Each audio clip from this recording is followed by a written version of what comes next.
오늘은 시편 119편 마지막 22번째 연 169절에서 176절까지의 말씀입니다. 다 함께 읽도록 하겠습니다. 여호와여, 나의 부르짖음이 주의 앞에 이르게 하시고 주의 말씀대로 나를 깨닫게 하소서. 나의 간구가 주의 앞에 이르게 하시고 주의 말씀대로 나를 건지소서. 주께서 율례를 내게 가르치심으로 내 입술이 주를 찬양하리이다. 주의 모든 계명들이 의로움으로 내 혀가 주의 말씀을 노래하리이다. 내가 주의 법도들을 택하여 사오니 주의 손이 항상 나의 도움이 되게 하소서. 여호와여, 내가 주의 구원을 사모하여 싸우며 주의 율법을 즐거워하나이다. 내 영혼을 살게 하소서. 그리하시면 주를 찬송하리이다. 주의 규례들이 나를 돕게 하소서. 이런 양같이 내가 방황하오니 주의 종을 찾으소서. 내가 주의 계명들을 잊지 아니함이니이다. 아멘. 역전의 인생을 사시기 바랍니다. 그게 이 땅에서는 다 이루어지지 않을 수도 있어요. 그러나 주님 앞에 서게 되는 그 순간에 성도의 삶은, 우리의 모든 영적인 그런 싸움은 역전하고 승리하는 그러한 삶이 반드시 되리라고 믿습니다. 드디어 이 날이 왔습니다. 어떤 날요? 시편 119편을 마지막 연을 다루는 그날이 왔습니다. 얼마나 걸렸습니까? 시편 119편은 한 1년은 살폈던 것 같습니다. 1년 정도 우리가 계속해서 살피는 가운데에서 각자의 느낌이 아마 다르다, 그렇게 생각이 듭니다만은 늘 우리가 해왔던 그런 방식대로 우선 그림부터 보고 설명을 드리도록 하겠습니다. 히브리어 문장의 22번째 마지막 연은 이렇게 되어 있습니다.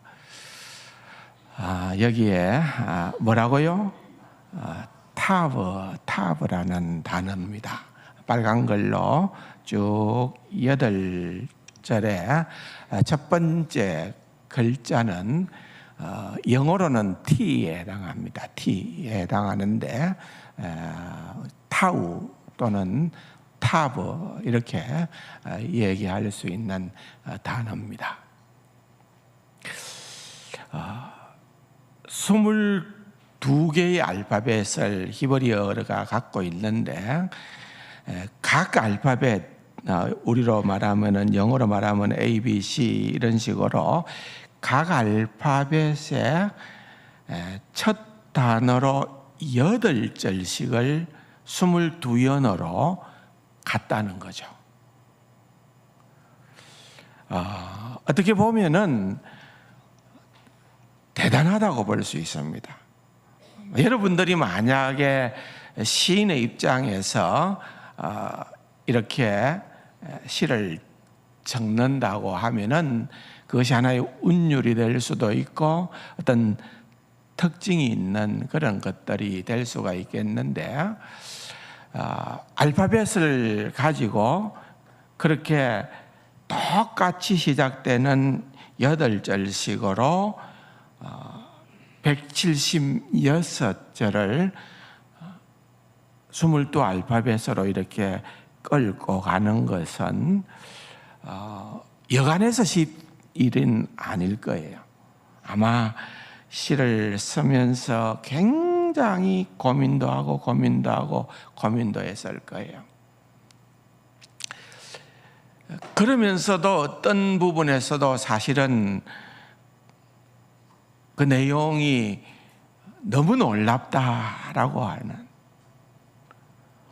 사실 저는 시작을 할 때에 이 22년이니까 한 년을 한 주에 설교를 해서 마무리를 지으면은 한 22번 정도 설교를 하면은 될 것 같다고 생각을 하고 시작을 했는데 1년이 넘어버렸어요. 들어가 보니까 이거 놓치기 싫다는 거죠. 이거는 시인이 이렇게 기록을 하고 성령님의 영감으로 이렇게 기록된 이걸 우리도 좀 어느 정도 느끼면서 신앙생활을 하고 또 느끼면서 이 말씀을 받고 이러면 너무 좋겠다는 생각이 들었기에 한 년을 2시간도 하고 심지어는 3시간도 하고 그런 식으로 하면서 이제 드디어 이제 마지막 연에 도달을 하게 되어졌습니다. 지난번에 21번째 연은 산으로 말할 것 같으면은 최정상이다고 그렇게 설명을 했습니다. 막 정상을 올라가는 그 모습을 그려보십시오. 높은 산일수록 정신이 없습니다. 세계에서 제일 높은 산은 어디입니까? 에베레스트입니까? 가보셨습니까? 그렇지 않고 상징적으로 보통 우리가 높은 산이라고 할 때에 흔히 하는 말은 무슨 산이라 합니까? 태산이라 그러죠. 태산. 제가 태산은 3번은 가봤습니다. 정상이에요. 그런데요, 걸어도 가봤고 케이블카도 타보고 가보기도 했지만은 태산은요, 그거 말이 태산이지 그렇게 안 높았어요. 정확하게 기억을 못 하겠습니다만은 어쨌든 올라가 보면은 별거 아니에요. 태산이 높다 한들 하늘 아래 뭐라고요? 메이로다 그랬는데 태산이 높다 한들 가보니까 별로 안 높아요. 가보신 분도 계시겠지만은요. 심지어는 계단으로 막 올라가는데 어떤 짐꾼들은 짐을 잔뜩 지고, 여러분 지게 잔뜩 지고 그걸 올라가더라고요. 대단하다 생각이 들더라고요. 근데 어쨌든 산 정상에 올라갈 때까지는 주변이 잘 안 보입니다. 근데 일단 올라가면은 이제 시야가 넓어집니다. 전망이 좋습니다.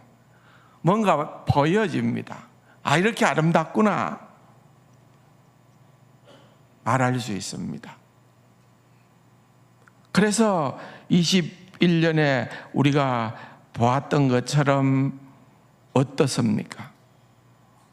주님의 말씀은 너무나도 사랑스럽고 내가 주님의 말씀을 즐거워하고 찬양하고 그 말씀 안에서 내가 큰 평안을 누리고 온갖 좋은 것들, 심지어는 바라고 소망하고. 그래서 21번째 연에서는 마치 정상에서 뭔가 좋은 것들이 펼쳐지는 것들을 놓치지 않기 위해서 보는 것처럼 시인은 그것을 누리는 거죠. 그렇다고 하면은 그야말로 대장정이잖아요. 성경 가운데 가장 긴 장인 시편 119편을 마무리하는 22번째 연은 정말 너무너무 인상적이어야 되고 주옥같이 아름다워야 되고 뭔가 진짜 그런 정상의 쾌감을 누리고 느끼고 경험한 사람만이 표현할 수 있는 그 어떤 신비로움이 담겨 있어야 되고, 꿈과 같은 해피엔딩이 등장을 해야 되고, 너무너무 현실은 어렵다 하더라도 비현실적인 그러한 즐거움을 만끽하고 있는 그런 어떤 시인의 노래로 마무리될 거다, 그런 생각을 우리가 해볼 수 있지 않을까요? 그런데 결론적으로 말씀을 드리면 허망해지는 거예요. 이게 뭐지? 시인은 도대체 어떤 복선을 깔고 있지? 시인은 왜 이렇게 마무리를 하는 걸까? 어떻게 보면은 우리 기대하고도 안 맞고요. 어떻게 보면은 뭔가 좀 싱겁다 이렇게 느끼게 되고, 뭐 별로네, 주목할 게 별로 없네, 이렇게 느껴질 그런 내용들이, 특별히 마지막 연의 마지막 절인 176절을 한번 보기 바랍니다. 다 같이 읽어볼까요? 이런 양같이 내가 방황하오니 주의 종을 찾으소서.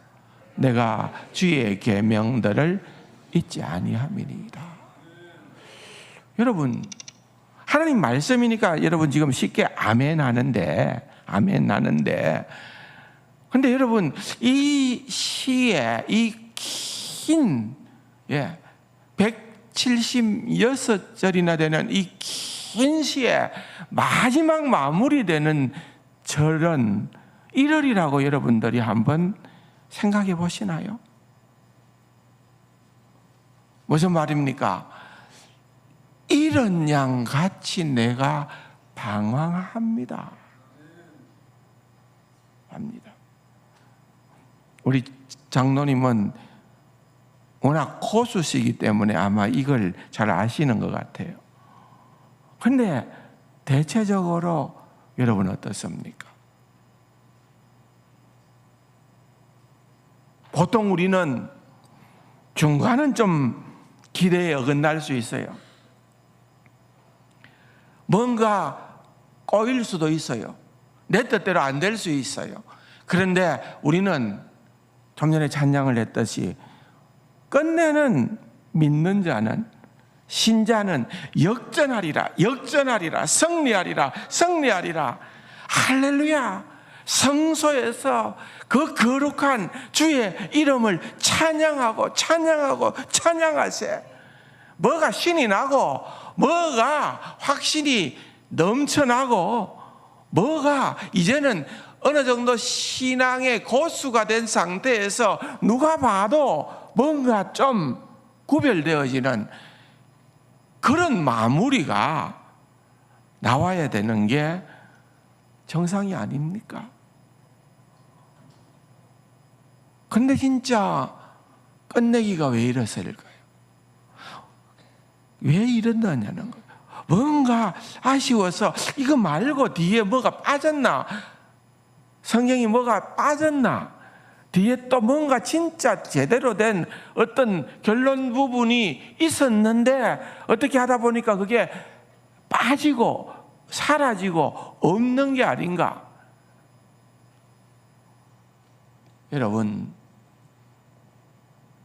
시인이 우리가 지금까지 1년 가까이 살펴보았던 것처럼 이 웅대한, 너무너무 장엄한, 너무너무 우리가 신앙생활을 하면서 정말 놓쳐서는 안 되는 멋진 그런 어떤 풍성한 내용들을 다 다루고 다 그것을 우리에게 전달하고자 애를 써놓고서는 이 시의 마지막을 나는 잃어버린 양처럼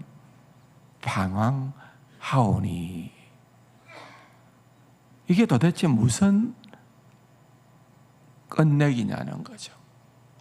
무슨 끝내기냐는 거죠. 예.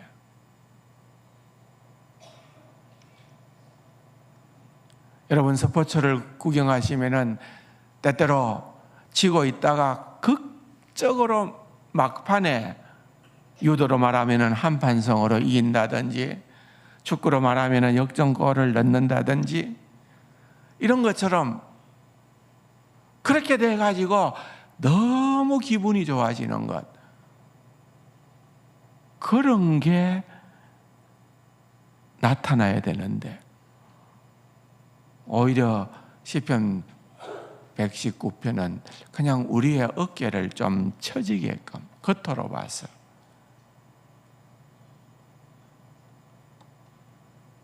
이런 양같이 내가 방황하오니.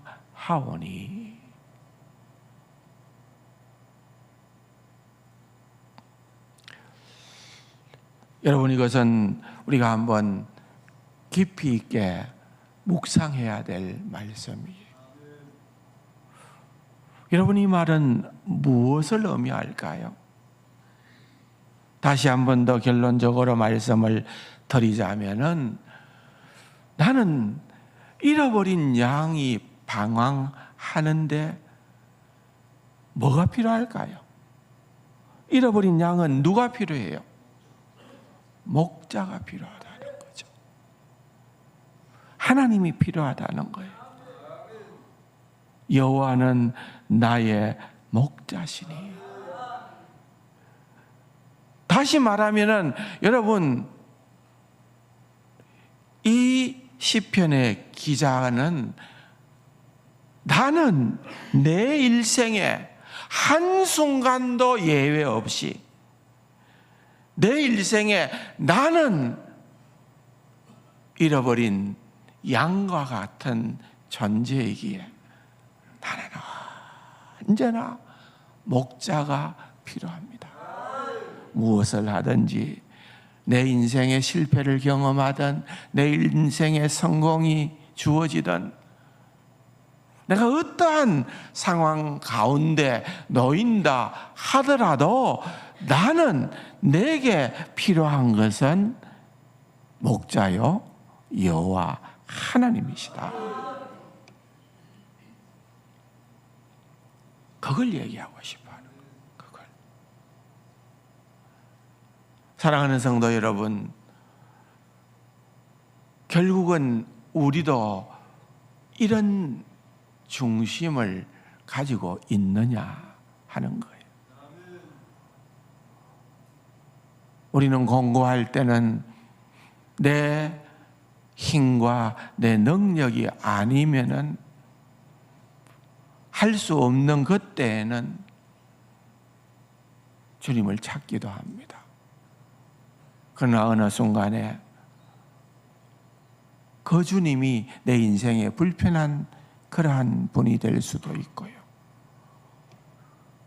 내 힘으로, 내 능력으로, 내 실력으로, 내 경험으로 할 수 있을 때에는 나는 큰 소리치고 나는 당당하게 내 자신을 드러내려고 애를 쓰는 거예요. 여러분,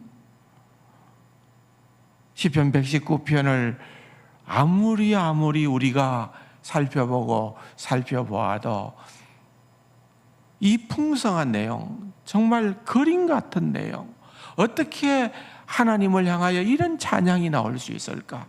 어떻게 하면은 하나님의 말씀의 비밀을 이렇게 잘 누리고 풀어낼 수 있을까? 어떻게 그는 그런 공고한 상황이 그의 삶에 지속되고 있음에도 불구하고 그는 결단코 낙심하거나 포기하는 것이 아니라 그 가운데에서도 생명력을 발휘할 수 있을까? 어떻게 하면은 그는 이렇게 멋있는, 정말 탁월한, 정말 아름다운 문학적 소양을 가지고 이러한 시편을 쓸 수 있었을까? 여러분, 가끔씩 여러분들이 어떤 책을 들었어요. 별로 기대감도 없는 그런 생각을 가지고 책을 들었는데 책을 읽어보니까 이게 그냥 너무너무 놀라워요. 그게 자꾸 빠져요. 어떤 생각이 듭니까?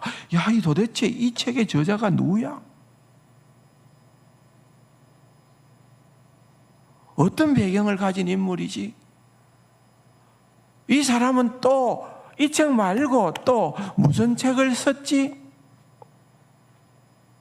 여러분, 그렇게 우리는 그 사람에 대해서 호기심을 갖게 되는 거예요. 시편 119편을 보면서 우리가 그 의미를 생각하면 할수록 느끼는 것이 도대체 이 놀라운 시를 쓴 시편 119편의 저자는 어떤 인물인가? 물론 몇 번이나 언급을 했지만은 스펄전이든 켈빈이든 탁월한 그런 분들은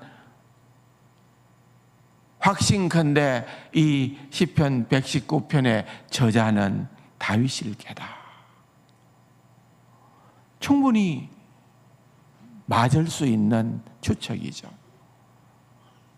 그러나 그럼에도 불구하고 시편에 등장하는 다른 많은 시들에서 다윗은 자신이 저자임을 밝히요. 다윗의 시.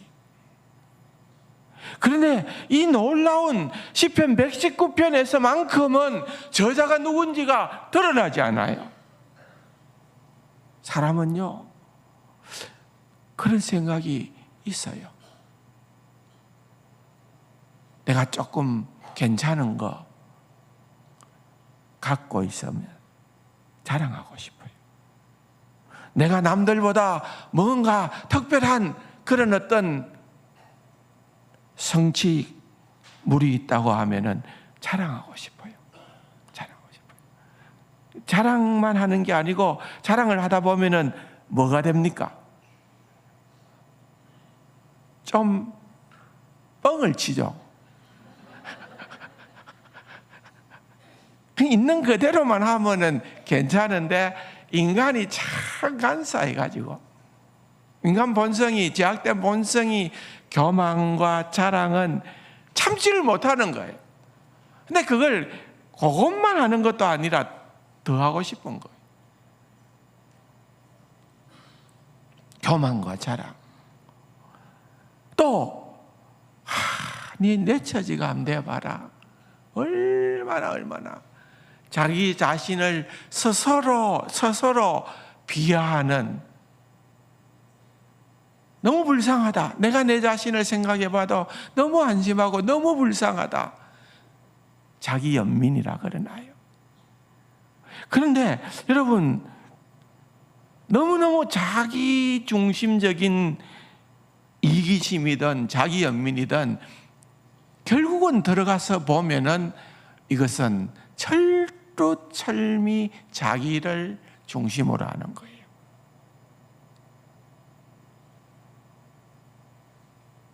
사람들이 이 시편 119편을 읽는 순간에 이 저자가 누군가? 내가 설정만 누구인가를 표시를 해놓으면은 내가 영광을 얻을 수도 있을 건데, 사람인지라 갈등이 있었을 것 같아요. 이 엄청난 대작을 썼던 시인은 말입니다. 그런데 시인은 자신을 드러내지 않습니다. 자신을 철두철미 가라앉힙니다. 여러분, 신자가 어떠한 자들인가? 그리스도인은 어떠한 자들인가? 두말할 나위가 없이 자신을 드러내지 않을 수 있는, 자신을 드러내지 않기 위하여 싸움을 하는, 믿지 않는 사람은 이런 싸움을 해본 적이 없습니다. 왜? 어떻게 해서든지 드러내야 되니까, 자랑해야 되니까, 표시내야 하니까. 그런데 우리 믿는 사람들은 그게 아니라는 거죠. 왜요? 우리가 드러나면은 그리스도의 영광이 가리워질 수 있기 때문에, 하나님의 이름이 가리워질 수 있기 때문에 그렇다는 거예요. 사랑하는 성도 여러분, 아마도 제 소견이 그렇게 틀리지는 않으리라고 생각합니다. 시편 119편의 저자가 누구인지를 드러내지 않는 것이 오히려 더 하나님의 영광을 나타내는 것이다.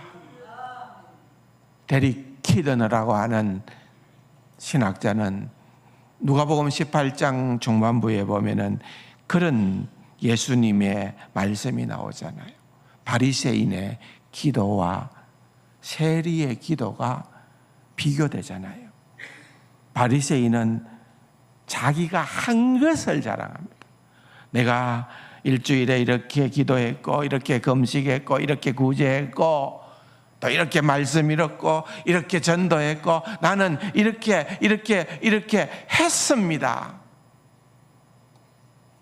하나님 아시죠? 하나님 상 주시죠? 바리새인의 기도입니다.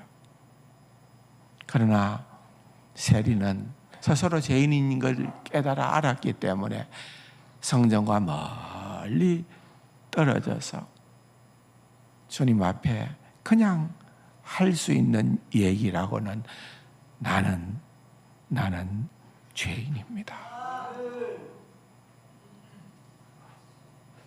여기에 등장하는, 누가복음 18장에 등장하는 그 세리의 그 중심이 시편 119편의 저자인 시인의 중심이었다고 그렇게 얘기를 하는 것입니다. 사랑하는 성도 여러분, 이게 너무나도 중요한 겁니다. 오늘 본문의 169절과 170절을 다시 한번 같이 읽어보십시다. 여호와여, 나의 부르짖음이 주의 앞에 이르게 하시고 주의 말씀대로 나를 깨닫게 하소서. 나의 간구가 주의 앞에 이르게 하시고 주의 말씀대로 나를 건지소서. 여기 169절과 170절의 이 말씀도 굉장히 우리가 주목해야 될 말씀입니다. 여호와여, 나의 부르짖음이라는 것은 기도 아니겠습니까? 나의 부르짖음이, 그 다음 절에 보면은 나의 간구가, 내 기도가 주님 앞에 이르게 해달라는 거예요. 내 기도가 주님 앞에 이르게 해달라는 그 기도는 169절과 170절에 반복을 하는 것은 뭔가 불안하기 때문에 그런 것이 아니라, 이것은 내 기도가 반드시 하나님께서 들으신다라고 하는 확신이 있었기 때문에 이렇게 표현하고 있는 것입니다. 이게 굉장히 중요한 표현이죠. 여러분, 우리가 뭔가 얘기를 할 때에 상대방이 듣는다, 진지하게 들어준다 라고 얘기를 할 때 생각이 들면은 자꾸 얘기를 하는 거죠. 여러분, 기도가 정말 진짜 기도가 어떨 때 펼쳐지나요? 아이고, 내가 이렇게 기도하기는 하지만은, 이 문제 가지고 주님 앞에 나오기는 하지만은, 내가 답답하지 하나님 답답하나? 하나님 하나도 안 들어줄 거야. 그러면은 여러분, 주님 앞에 간구하고 매달리고 싶은 생각이 사라지는 거예요. 근데 내가 기도하는 쪽쪽 하나님은 그냥 다 들으신다. 다 들으신다. 그러면 기도를 더 하고 싶나요? 안 하고 싶나요?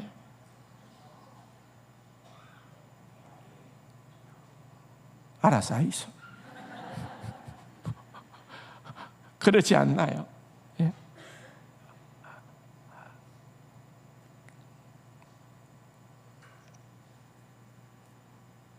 또 여기에 보면은 또 반복하고 나오는 것이 주의 말씀을 깨닫게 해 달라는 거예요. 여러분, 모든 종교에는 기도가 있어요. 어떤 종교에도 가보십시오. 천일 기도한다, 뭐 한다, 기도가 있어요. 근데 우리가 드리는 기도가 능력이 있고 우리가 드리는 기도가 확실히 다른 것은 뭐 때문일까요? 말씀 때문이에요. 말씀.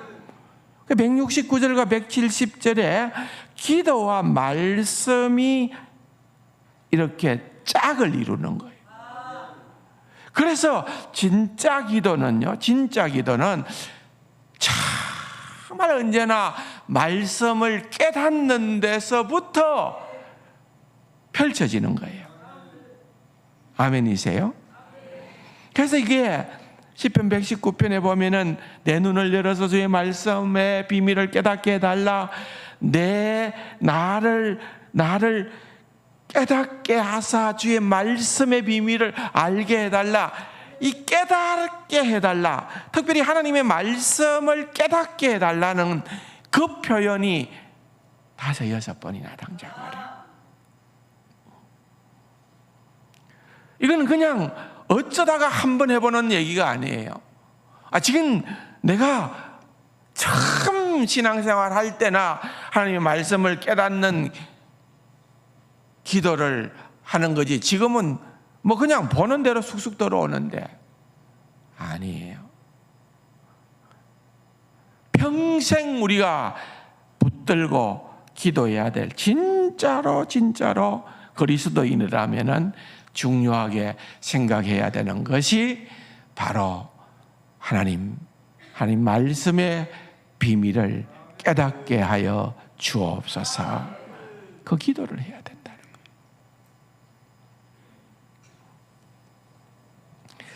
그렇게 기도가 말씀과 병행하게 될 때에 우리의 기도는 교정이 되어지고 주님의 뜻에 방향성을 맞추어 가게 되고 하나님이 원하시는 기도의 자리로 나아가게 될 줄로 믿습니다. 그래서 이제 제가 먼저 결론 부분을 말씀드리고 또 앞으로 왔습니다만은 다음 주일날 마무리를 할게요. 169절에서부터 시작된 이 말씀에 이 기도가 얼마나 우리에게는 큰 소망인지를, 그 비밀을 알게 되면은 그 다음 71절, 72절에 보면은 내가 찬양합니다, 내가 노래합니다, 그와 같은 자리에 나아가게 되는 그 비밀을 우리가 다음 주일날 또 계속해서 나누도록 하고, 오늘 이 본문을 가지고 특별히 여러분 한번 따라할까요? 어린 양같이 내가 방황하오니. 여러분, 나는 주님께서 목자가 되어 주셔야만 합니다. 말씀으로 나를 인도해 주셔야만 합니다. 간절히 소원하는 저와 여러분이 되기를 주님의 이름으로 축원합니다. 다 같이 일어나서